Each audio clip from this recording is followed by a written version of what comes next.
Hello viewers, welcome to my YouTube channel. আমাদের নতুন আরও একটি ভিডিওতে আপনাদের স্বাগতম। কে কোথা থেকে দেখছেন, কেমন আছেন? আশা করি সবাই ভালো আছেন। আমরা এসেছি আজকে পাবনা জেলার ঈশ্বরদী উপজেলায়। ঈশ্বরদী উপজেলার আমরা রূপপুর পারমাণবিক বিদ্যুৎ কেন্দ্র দেখলাম, পাশে হার্ডিং ব্রিজ দেখলাম। তবে রূপপুর পারমাণবিক বিদ্যুৎ কেন্দ্রে যারা কাজ করে তারা মূলত কোথায় থাকে আমরা সেটিও দেখতে চাই। আপনারা সামনেই দেখছেন যে কত বিশাল বিশাল বিল্ডিং এখানে করা হয়েছে। মূলত তারা এখানে থাকে। রাশিয়ানরা মূলত রূপপুর পারমাণবিক বিদ্যুৎ কেন্দ্রে স্থায়ীভাবেই কাজ করে যাচ্ছেন আমাদের বাংলাদেশের সাথে চুক্তিবদ্ধভাবে।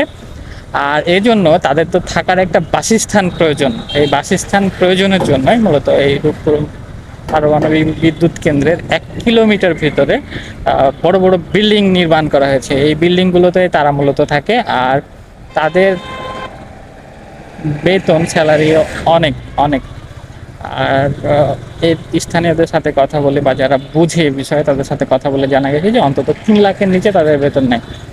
আর এই যে বড় বড় বিল্ডিংগুলো দেখছেন, এগুলোতে শুধু তারাই থাকে না, বাংলাদেশে যারা ইঞ্জিনিয়ার আছে তারাও মূলত এখানে বসবাস করেন। এই ভাই আমাদেরকে নিয়ে এসেছেন, আমাদের একটু ঘুরিয়ে দেখাবেন।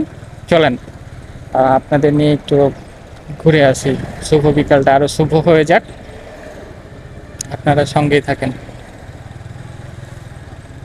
আমি যদি ক্যামেরাটা একটু ওপরে করি তাহলে দেখতে পাবেন আপনারা কি উঁচু উঁচু দেয়াল, উঁচু উঁচু বিল্ডিং। সব বিউটিফুল একটা জায়গা, দারুণ প্লেস। কত তালা আমি নিজেও জানি না। ঠিক কত তালা আমি নিজেও জানি না, তাকানোই যাচ্ছে না ওপর দিকে। তবে সামনে এইটি শুধু নয়, আরও সামনে অনেক বিল্ডিং আছে, আপনাদেরকে দেখাতে পারবো।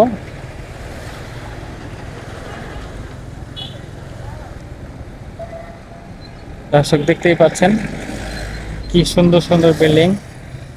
এখানে রাশিয়ানদেরকেও দেখা যাচ্ছে হাঁটাহাঁটি করতে। রাশিয়ানরাও এখানে চলাফেরা করেন, এই বাজারগুলো থেকে হাট বাজার করেন। বিল্ডিংগুলো দেখতে পারেন আপনারা, সব বিউটিফুল বিউটিফুল বিল্ডিং।